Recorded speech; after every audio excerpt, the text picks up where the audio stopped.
the book is in three parts, and the first is you do the work. You think about where you should live, how you should live, why you might want to move, why you might want to retrofit your home to make it more of what you want going forward. And then I like the middle part is the how they did it. Get me out of the way, and let's talk to other people who've actually gone through the change and the transition. And in some cases, it backfires. And that doesn't mean it was wrong for them to move. It just means they didn't stick the landing. They didn't move to the right place. And so it's not that they shouldn't have moved, but they need to move somewhere else. So you got to, course correct and give yourself a little forgiveness, but don't be paralyzed to not do something because you're afraid. Thanks for watching Hot Flashes and Cool Topics podcast. Be sure to subscribe and ring that bell to catch all of our conversations. Now, on to the show. But what I really like is the checklist, the things that you rate about the different locations. Can you talk a little bit about how that works and some of the things included there? Just reasons to relocate. And that really is the engine that drives the book. So thank you for mentioning that, Bridget. But first, I will define what I define right sizing is moving to or creating a home that is the perfect physical, financial, social, and emotional fit for your life today and moving forward. So all four of those pieces, is it too big or too small? Is it near what you love? What fills your soul? Is it going to the opera? Is it going to the beach? I don't know, but you do. Is it emotionally fulfilling for you in terms of being near family? Although 7% of people want to move away from family, and that's all I'll say about that. But you have to decide. And then certainly, financially, it's got to work for you. I mean, no more do you want to work to support your house. Your house should support you. So these are things you need to reckon with and decide what is the best right-sized house for you. And I started by writing a book called Downsize the Family Home, because I was in, where you are now with your mom. My parents were in their 80s and they could no longer live independently in their home. And we needed, by my dad's choice, my mom wasn't a fan of it, but they needed to move into an assisted living facility. And I was in charge of cleaning out the family home and selling it. It was a small California home, but it had a lot of equity and helping to pay for their long-term care. So I thought, well, I lived in Florida. I was working as a health reporter. I thought I'd take a week off. I'd fly into California. I'd clean out the family home, and that would be that. And it was one of the hardest things, maybe the hardest thing I've ever had to encounter. To take care of your own stuff is hard, but to deal with your parents' belongings, things that they have kept and treasured, you want to be a good steward of their things. You don't know what things are valuable. It's super emotional. You feel responsible. Anyway, I had to write about it. And I think finances come into such a play for couples and singles as they get older. How do you factor that into the averaging everything? Sure. So cost of living is huge. And especially if people are looking at segueing into retirement and what that fixed income looks like or if they're saving for retirement, they don't want to erode it. So you need to be realistic about that. And my brother, for example, he and his wife, they lived in California their whole lives, and the cost of living is extraordinary. And that's where I grew up, and I'm much happier in Florida, thank you. But they moved to Midland, Michigan, and they're paying their money is going so much farther.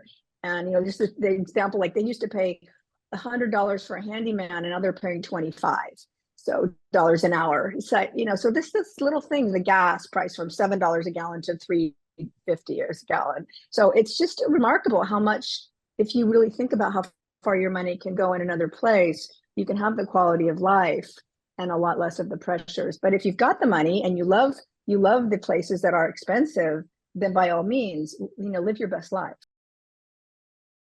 Life goes fast, and if you're over 50, maybe you're in the last third or, hopefully more of your life, last half of your life. And you want to really make it great. And maybe this is the time the kids are moving on. And I really started circling around the really big questions of why do you live where you do? And, forgetting like what you live with, because we get there in the third part, but really backing up and saying, did I just land here because I was born here? I grew up here, or my kids went to school here and they no longer go to school here, or for a job I no longer have.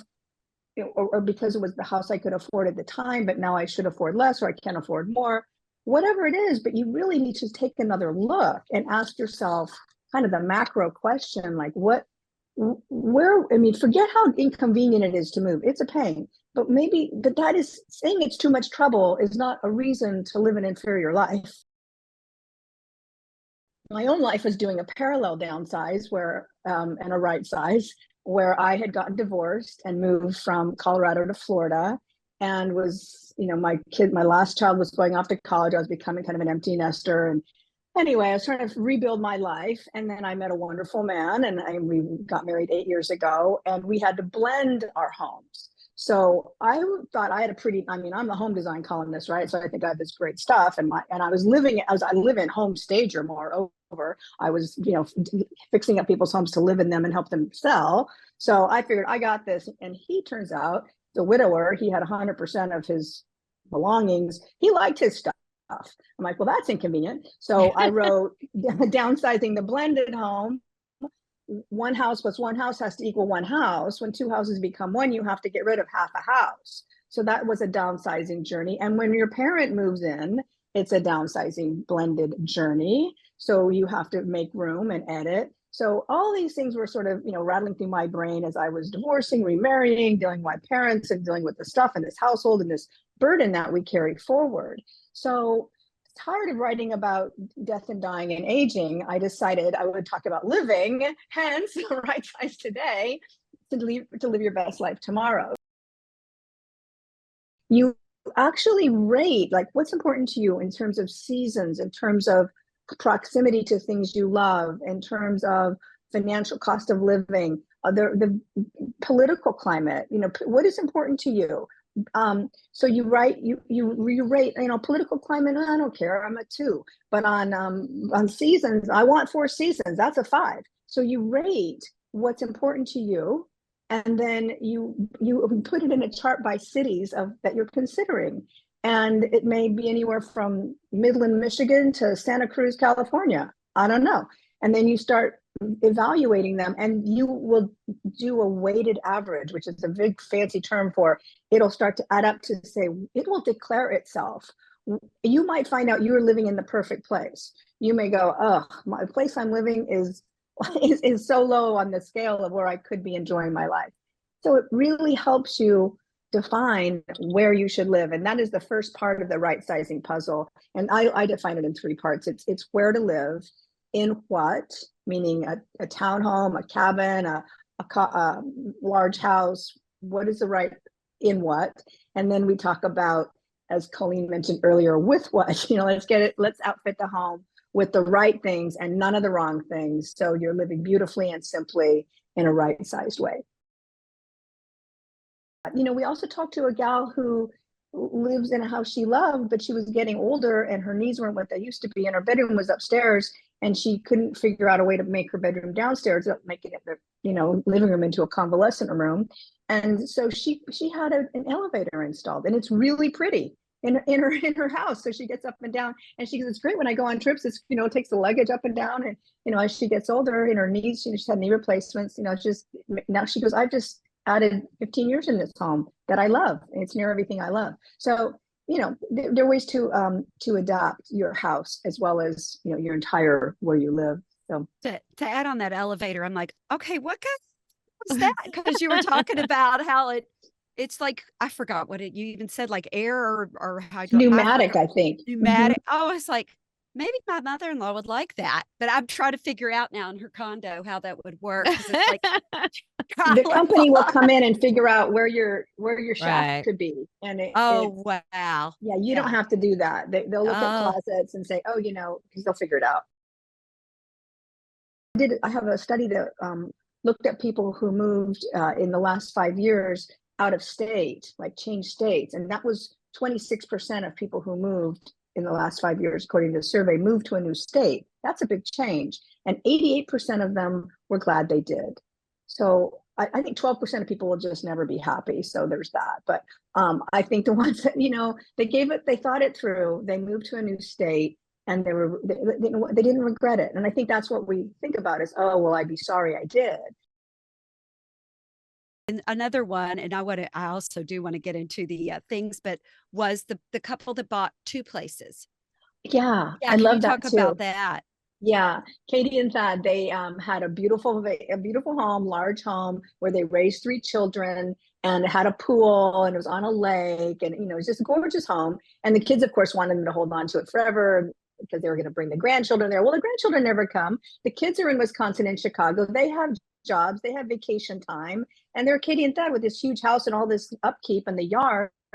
And they're like, this is nuts. So they sold the house and it's worth, it's in a good house, and they bought two. So they got a small house here in Florida, which is where they have all their friends, and they've been in this community for many, many years and are really quite integral in the community. Actually, they're very involved, but they got a little house with zero plot, zero line plot, whatever, no maintenance, lock and go. But the kids can still come there and go to Disneyland and do whatever they need to do.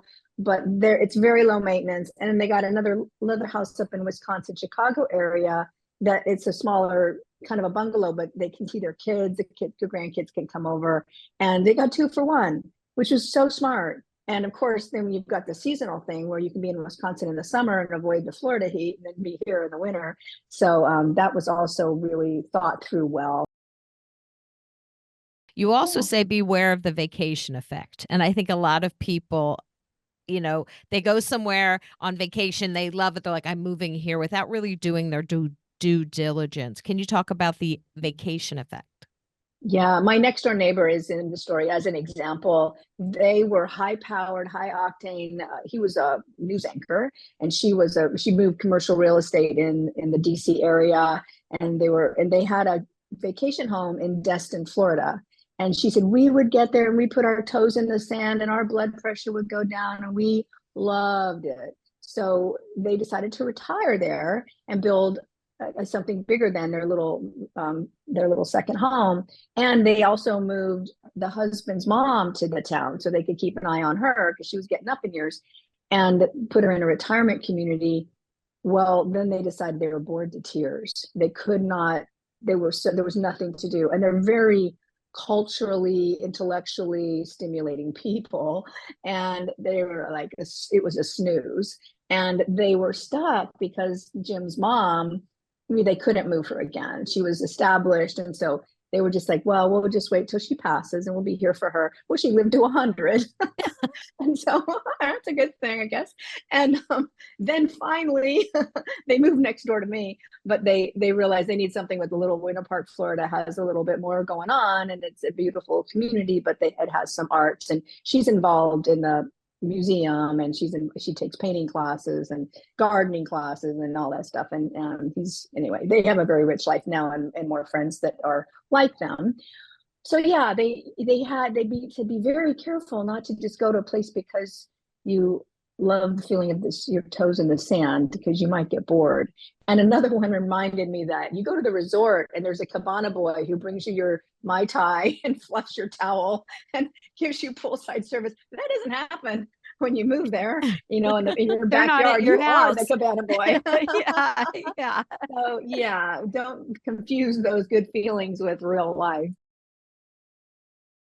I like to say, make the decision in a moment of peace and clarity, and then don't change your mind in a moment of panic. I think for a lot of people that are starting on even the empty nest track, they just look at all these memories and they're like, I can't give these memories up. So how do you do that? That is the $1 million question. Yeah. And that's really baked into everything. As we get older, we see the memories are more precious and we have more things that remind us of those memories. And we somehow think that getting rid of the thing is somehow going to just ban the memory. And I think that is the most important takeaway, is that memories live in your heart. You get to take those with you. And yes, I won't deny that there is a connectivity effect when you see something and it trips a fond memory. So I say keep the pearls and not the piano, right? He keeps a few small cherished things that will trigger some special feeling or some special memory of a person. But when everything is important, nothing is important. It just bogs you down. So go on a treasure hunt, take the 5 things that you know, if your kids' school memories or whatever, or whatever you want to remember about them. And I mean, they're still alive, one hopes, and you can still have them in your lives. But you know, you don't save every Cub Scout uniform and every art piece from preschool. I've created a workbook that it's a downsizing the family home workbook where you can put a picture of the grandfather clock and where it went, what church it went to, or what home it went to. And you don't keep the clock anymore. The wedding dress, you take a picture of mom in the wedding dress, maybe a swatch of the wedding dress, and that you donated it to a theater department. So you start having a journal and a scrapbook of where things are and what you did and how it felt and who you sold it to. And move on and reduce the clutter. You talk about how keeping up with maintenance as you're going along with your house, because that's going to be a difficult home to sell if it's got all these problems. So can you talk about the importance of that? Deferred maintenance is a big problem, and we need to keep our houses not only up in sound repair, because that will ding you on a resale, but also up to date just physically, because it really, and again, I'm the home design columnist. I'm a live-in home stager. I have been for, and I help stage homes for sale.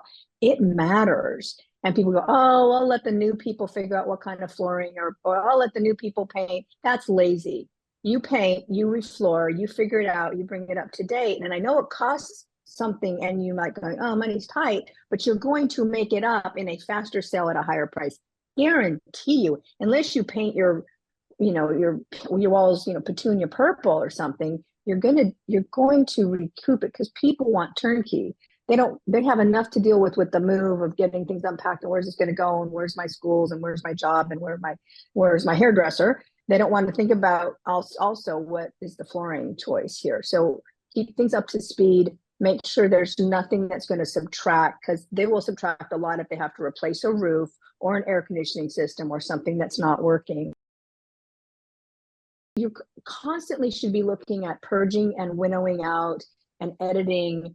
Just keep up with it. Like someday just go, okay, this is the last day I'm going to look at this linen closet in this condition, rip everything out and go through what do you really need, use, love, and donate the sheets to, I just found out this World Relief, you don't have to be religious at all, but the Lutheran Church has this huge quilting program. They want your old sheets, and they make these sheets and they give them to some central dispatch in Europe that sends them around the world to kids in Tanzania who are so cold they're not growing.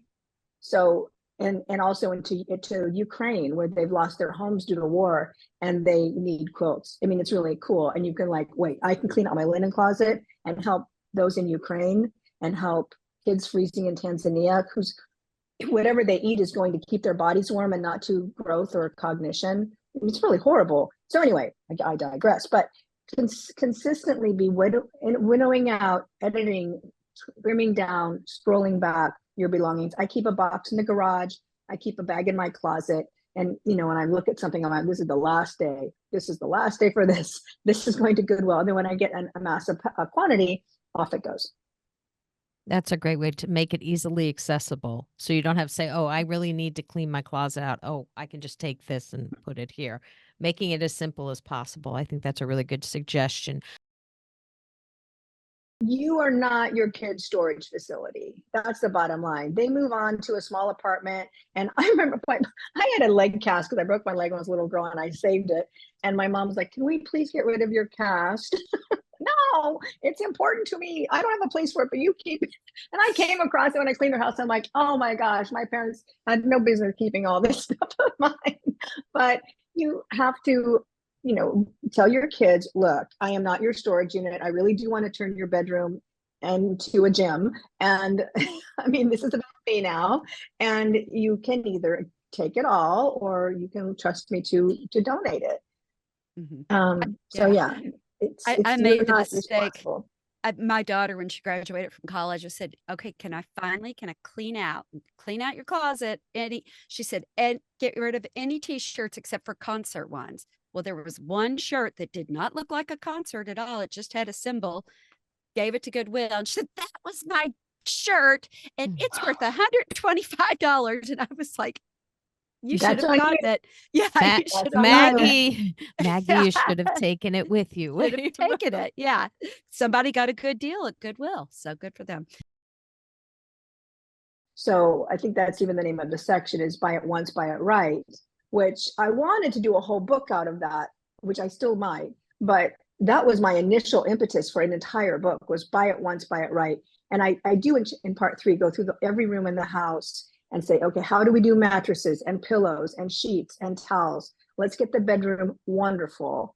And no, get sheets that don't breathe or that they pill or the contour sheet doesn't fit, so they spring off in the middle of the night. No, get rid of those sheets that aren't working for you and use the ones that are really high quality and deliver and do their jobs. And that's true of wine glasses and cutlery and upholstered furniture.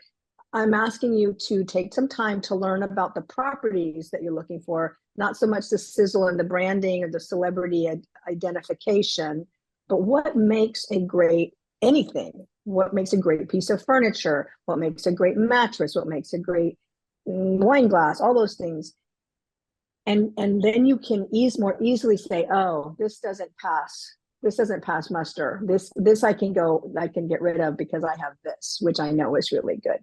So that little trick, not such a little trick, that really philosophy and way of consuming and editing your belongings and makes for a neat, clutter-free, higher quality life. For a lot of people who are overwhelmed in the moment, this is great because you're giving them the guidance of saying, okay, pick, even in your closet, pick 33 pieces and wear them for the next how many weeks. And if you like those are the pieces you keep. It's, kind of solutions that we don't have to think of. Because I think when you do get overwhelmed, you tend to just walk away and say, I'll deal with this at another time. You bring up an important point I like to think about as I'm editing my own things is choose to keep rather than choose to let go.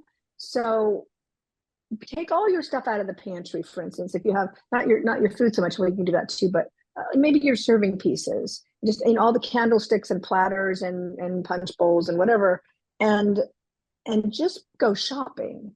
And so everything is like a neutral, and then go shopping. What would I buy again? What do I use? What am I going to need going forward? And choose to keep things that really will make a difference and will be useful in your life, and then get rid of everything else. But what we tend to do is the opposite. We look at everything and try to pick out what we can get rid of instead of looking at everything and just picking back what we need in our lives going forward.